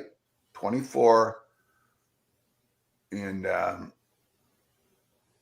12 SEC, 12 Big Ten, or however you guys want to do it, and figure that out. Figure what but connect it with private equity. Well, and see, that's the problem. You connect it with private equity, but we don't know what private equity's valuations are. I know, but if they're going to do that, that's going to be part of it. Yeah. Sure. I mean, football's part of it, but football's just a part of it. It could be, 15 different things we don't know that they value. Like I said, Georgia Tech, I keep bringing it up as an example because of the Atlanta market. I've done financial numbers on the Atlanta market. It's a massive financial market. It's growing. It is really the jewel of the South. Atlanta is. I wouldn't want to drive there, but I mean, it's huge financially. Miami is the same way. Miami, a lot of its value is tied up in real estate, but you also have international money flowing into Miami through Central and South America. So, I mean, there's these huge financial markets that might play a role in it for private equity, private capital determining what they want. It may not. But I mean, we could do a best of the rest. That's not a bad idea. We'll do it, but because our best of the rest may not end up being the actual best of the rest, No, well, but give it your best shot. But it'd be interesting for people to call in or comment on it. But I would argue, and I've been arguing this for 4 years. Forever is a very long time. Realignment never sleeps, right? I happen to think it's a pretty big chalk that the Big Ten's going to stay together as is and grow and all that. But I would never eliminate the possibility of Michigan and Ohio State leaving. Been saying that for 4 years. But I would also argue, because Michigan and Ohio State, they have benefited greatly from being Big Ten institutions, research, academics, and even sports. But they're going to do what what's in their best interest.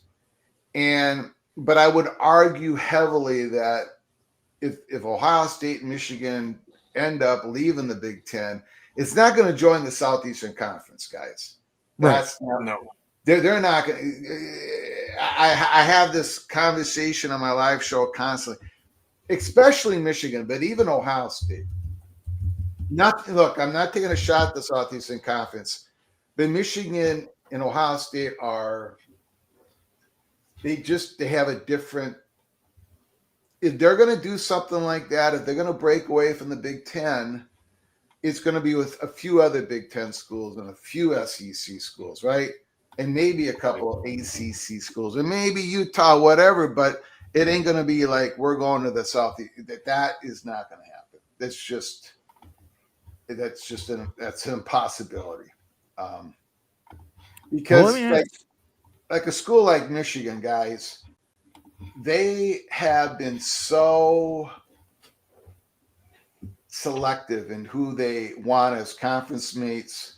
You have to be a big research. I mean, they are so Big Ten-ish. I mean, Michigan's not going anywhere. Michigan's not going to go somewhere and then not take Wisconsin with. I mean, that stuff just isn't going to happen. So I just wanted to make that point as well. Well, here's my question, Greg, and let me ask you this, because this is what I think it is boiling down to. I think this whole capital investment, private equity thing, I think if you're extending the grant of rights to 2046, I think you're future-proofing or attempting to future-proof the conference. Oh, absolutely. Absolutely. And I believe that could mean that they could go up to 24 teams. Oh, yes. Yeah. Yes. Yeah. And I think the SEC might do the same. Yes. Yes. Or at least go to 2022. Yeah. So when this news broke and I was doing a live show and I had to change everything and I'm blah, blah, blah, blah, blah. And we're going through it. Everyone's going crazy and I'm speculating. And I'm asking the question, does this make expansion easier, more difficult? I got off my live show and I got hammered by a couple of people, one in particular that you guys know. Anyways, and no, this is going to make it easier for the Big Ten to expand because that would be their mission, right? They're growing their own. So you're absolutely right, Moen. If you're going out to 2046, that means now everyone's got their oar in the water and they're gonna grow this sucker. And what's interesting about it? It brings markets back to the forefront, guys. Wow. The private capital gets in. Yeah. All of a sudden, we've been transitioning to brand without the market. There's that movement. This brings market back in with a swing, right? Because you want to get in front of eyeballs in a market and stuff, and you want to get the branding in front of people's eyes. And so all of a sudden markets like your Rutgers all of a sudden looks a lot more attractive again. You get private capital in. That's why UConn was so dang attractive to Big 12. So that's going to be an interesting one too with private capital. Well, let me steer the drink a little bit here and get people really pissed off. Utah is they're on the list. They're and I'm not saying this because Wild Ute's sitting here. I'd rather get Wild Ute pissed at me, but they're on the list, guys. They have been, and they are. And if the Big Ten goes to 24, Utah is. I know Nathan gets mad at me. A lot of people get mad at me, but it's just the way it is, guys. Utah has such national advertisers love that. Demographics of buy crap because their family's growing and they're affluent and they're growing and they're affluent and they're young and they're growing and they're affluent, and that's what they want. In the Big Ten, that's a virgin country to the Big Ten. So Utah is on the list. Daniel Gygax brings up a great point here. Where does that leave Notre Dame? The Big Ten goes to 24, private equity. What's Notre Dame going to do? I mean, you mentioned Michigan, Wisconsin, that voting block. Ohio State does quite a bit of research themselves. I believe they're number 3 or 4 in the conference right now. Oh yeah. So they're up there as well, and they're growing. I mean, they keep getting to the next level. Yeah. So let's say they add a Cal. Let's say they add a Utah. They add a Georgia Tech. They add a Miami. These are all AAU schools. They maybe even add a Pitt, despite Penn State not wanting Pitt. They're always on the list. Pittsburgh's another team on the list. Sorry, guys. They just are. Yeah, but I mean, he's right. If the SEC and the Big Ten go to these super conference formats, does Notre Dame remain independent? How can Notre Dame remain independent? If you're going through these different tiers, right? That's as right. I never get this right, but the milkers and the suckers, right? And well, Notre Dame, they're already written in the Big Ten contract, right? Yes. That they get so much money that everyone else would be elevated. Notre Dame's coming in, and now Mullen's going to yell at me, but Notre Dame's coming in at the Michigan Ohio State level, right? They should. They should.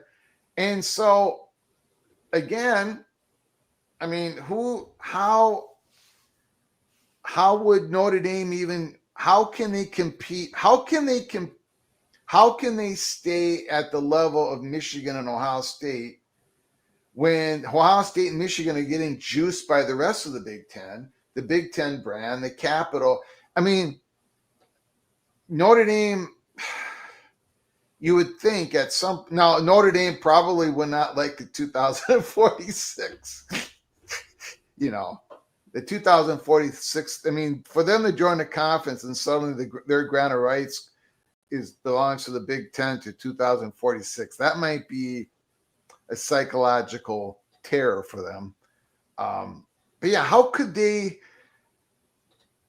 would forever be quite a bit behind Ohio State and Michigan and Penn State, right? And USC in resources if they did not join. They'd be behind everybody in the SEC as well. Yeah. So Daniel, I don't know where Notre Dame ends up. If they want to remain independent till Armageddon, so be it. I think though, if the Big Ten stretches to 24, the SEC gets up to 20 or 22. Mullen, can you show Minnesota on that list? Or are we too far? Yeah, I've got this up. I wanted you guys to finish before going into like the reminder. Greg, you mentioned that who are the 24 most valuable schools per private equity? Yeah. Well, that analysis for 2024 was conducted in this CNBC article. This was like how private equity valuations. Yeah. And it's just right on point to what you guys are talking about. Notre Dame. Notre Dame's the sixth most valuable entity, right, in college athletics. If you get a private capital partner and like unequal revenue sharing on that, and Notre Dame doesn't have access to that, and all of a sudden, even like your Nebraskas, your Michigans, your Ohio States, you're in huge trouble, resource wise. You can't compete. Like you have to get on board at this point. It's that big a deal. But like, look at Nebraska, guys, the top 8. Well, that's what they're going to be one of the big dogs. Yeah. Good. Can you go to Minnesota versus Wisconsin on that list?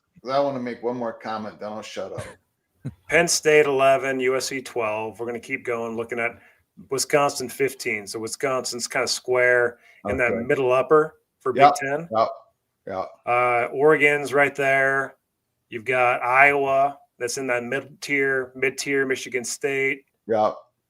Illinois is in like that mid-tier still. Washington, mid-tier. Indiana, mid-tier. And now you're probably looking at Minnesota's probably right. mid-lower, right? 32. Okay, so this is my response to Tony Petiti.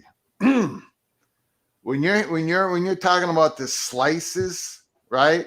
I'm okay with the Buckeyes getting 6.48% and Michigan getting 6.48%. But if the Minnesota Golden Gophers are getting 4.72% and the Wisconsin Badgers are getting 4.73%, the deal is off. The deal is off. We are the one no vote that squashes the whole thing. I mean, based on this, Greg, let's see. I know, You're worth I know. about 637, Wisconsin. I know. Yeah. Well, Iowa and Wisconsin are always like when you guys do the best of the rest of the Big Ten and SEC. Wisconsin and Iowa will probably be in, and Minnesota will be out. So I completely understand. Yeah. I was making a joke. So Yeah, I was going to say, more Iowa's than gonna be a likely, bubble Greg, team. more than likely, I think Minnesota would be out. Yeah. And that's just because of the West Coast editions. I mean, you would have to keep USC and Oregon and Washington in. Yeah. I mean, here's the Minnesota's about worth more than any Big 12 school, though. In the Big 10, right? Like if they're in the Big 12 or another conference, I don't know. But right now, the valuations say Minnesota's worth as much as any Big 12 school. Well, we're very fortunate to have great facility, beautiful stadium, beautiful athletic village, big market with a lot of money. But other than that, we don't really, and the hockey program. But other than that, we don't really. But anyways, I'm going to leave you guys with this. Okay. Tomorrow night, my beloved Golden Gophers play against the Buckeyes. And one of the things about being in the Big Ten is when you're a Golden Gopher and you got to play Ohio State and Michigan and Penn State and blah, blah, blah, you get hammered. You get beat. You get pulverized. You get smoked year in, year out. After decade after decade after decade. The last time we defeated the Buckeyes was in 2000. Glenn Mason. Come tomorrow night, it's going to be the same old thing. We are going to get crushed. But the Golden Gophers will rise again. Not tomorrow night, but Sunday. In fact, that Sunday could be coming sooner than you think because Drake Lindsay is the real deal Holyfield, baby. Number 5. So when you watch tomorrow night and you look up at the scoreboard and it's a complete blowout, that ain't the complete story, Jack. Drake Lindsay is going to lead the Gophers to the promised land in 2026. See you guys. By the way, Greg, Glenn Mason, where did he go to school? No, we lost Greg. Glenn Mason, where did he go to school, Greg? The Ohio State University. That's absolutely right. So you gotta be a Buckeye to beat a Buckeye, Greg. And PJ Fleck ain't no Buckeye, baby. He ain't no Buckeye. We'll see you, Greg. Take care, Greg. Thanks, guys. Appreciate it. Moan, we've got like 350, 400 comments. I know. Guys, it was crazy. Greg had news he wanted to drop. So there you go. If you were wondering, the 3, according to Greg, the 3 allegedly are Apollo, Aries, and 6th Street. That's Apollo, Aries, ARES, and 6th Street. So we'll see. I don't know. This private equity thing's got me confused. You want my personal speculation on it? Thank you for the super chat, by the way, Ryan Willie. Minnesota can go to the MAC. Let's give him some Badger sounds. Give him that.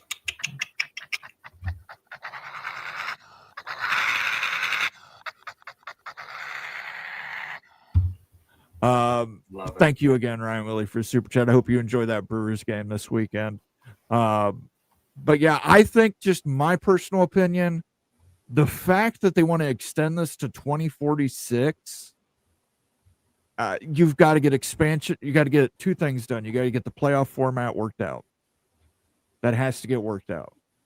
You have to get expansion consolidation worked out. It doesn't make sense not to. What do you think, you? You think that expansion before private capital?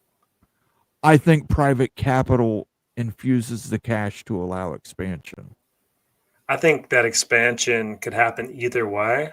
I think that it changes the perspective of expansion if you do bring a private capital partner, because all of a sudden it's not just about like your like academics, research, and everything that we've already broke down. All of a sudden there are different avenues here that make a school worthwhile. I mean, Greg even nailed it, like the age of a population center, like the demographics, things that we don't necessarily think about a lot. Like, it just changes the game, and it changes the math on a realignment candidate, because you're looking at it through multiple lenses. You're looking at it through like the football sports realignment with like fit. Then all of a sudden, like the private equity, the actual financial valuation, everything for growth. Because guess what? Private equity, they buy growth, Moan. They pay for growth. Absolutely, they pay for right. Projections. They're not paying for stuff today. Mm-hmm. They're giving you money today for growth. They care about projections and growth only. That's how they get paid.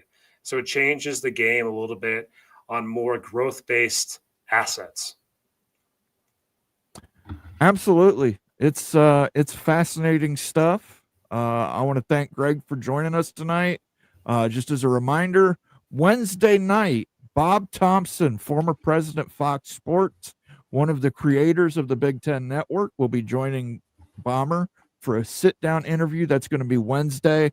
I will talk to the Take team, and we'll see if we're moving the Take to Tuesday this week. Myself and Rock and Rant, despite what he says, he will be there. We'll be doing a show on Sunday for Mowing After Dark. We'll be talking about all the great stuff that happened this weekend. And just a reminder for members, Big Money Markets, the Mowing Confidential episode, that'll be coming out this Thursday. So if you're a member, keep an eye on Thursday. It should give you a notification in your email, notify all you guys that it's popping up. Wow, do you have anything else you want to say before we get off here tonight? I think it's a great discussion that we had today. And it gets at the heart of really what this conversation's about. Are you willing to really double, triple down on your commitment? Moan, are you really willing to be in the Big Ten Conference till 2050? Are you willing to sign multiple agreements with multiple partners that has you stuck, even if other opportunities were to emerge, like a Premier League? Even for an Ohio State or Michigan, I think that's a tough decision because you don't know the future. And like you're at the top of the food chain. And so it's crazy to see that. 100% agree with you. You don't know the future. But remember what Jim Delaney, when he told ESPN he would not take the offer, they said, you're rolling the dice. Jim Delaney said, let the dice be rolled. He went out and helped form the Big Ten Network, which proved to be a boon to the Big Ten that everybody thought was going to fail.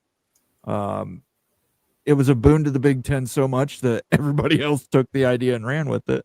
Some of them more successfully than others, but maybe is risk, there's reward. There's risk, but there's reward. Not always reward. Look at the Pac-12. They took chances multiple times. They took chances this most recent iteration. It did not pay off. There was no reward. They tried to get private capital in 10 freaking years ago, Moan. That didn't work, where they could have had a conference network.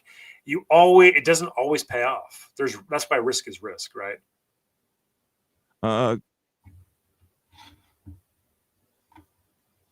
Greg shared a post here that I'm going to put up.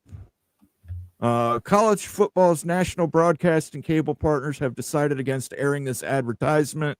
Those with knowledge of the decision say, if you guys did not know, Cody Campbell, we've talked about it quite a bit on here. He did a commercial that was attacking some of the commissioners, including Brett Yormark, by the way. He attacked Brett Yormark in that commercial. They've said no to that money. They are not going to air college football's national broadcasting cable partners. That would be ESPN, CBS, ABC, NBC, Fox, CW. They will not be airing this message. So you can find that. I'm just going to go ahead and paste the link to that post here from Ross Dellinger. I always suggest people follow Ross. He's one of the best reporters in college football. Here's the link to the post. This will show you the ad as well, where he takes some shots at some commissioners. They have decided that they are not going to air that. Well, yeah, because like if that plan did go into place, they'd be paying at the wazoo even more money. I mean, that'd be the worst thing ever for like the TV partners. They'd be paying triple probably what they're paying right now. So no way they're going to support that. Yeah, they don't. Again, this idea that you pull the broadcasting rights and again, that's a risk reward situation. You're taking a risk with that. You think you're pulling the rights, but I mean, you talk about milkers. You're adding thousands of milkers into a pooled media rights deal. Well, isn't the idea just the Power Four? No, you've got to do all of FBS. So, I mean, you're adding milkers in that. But again, that's risk reward. Hey, guys, this is all risk reward. I don't know if the Big Ten jumps first. Again, I would, if I was the Big Ten or if I was Michigan, Ohio State, add a most favored nations clause in there. You know, that way, if the SEC does get a better deal or a better cut, you get it matched. But that's just my opinion. I've been known to be wrong and known to be right, and known to be drunk and known to be sober.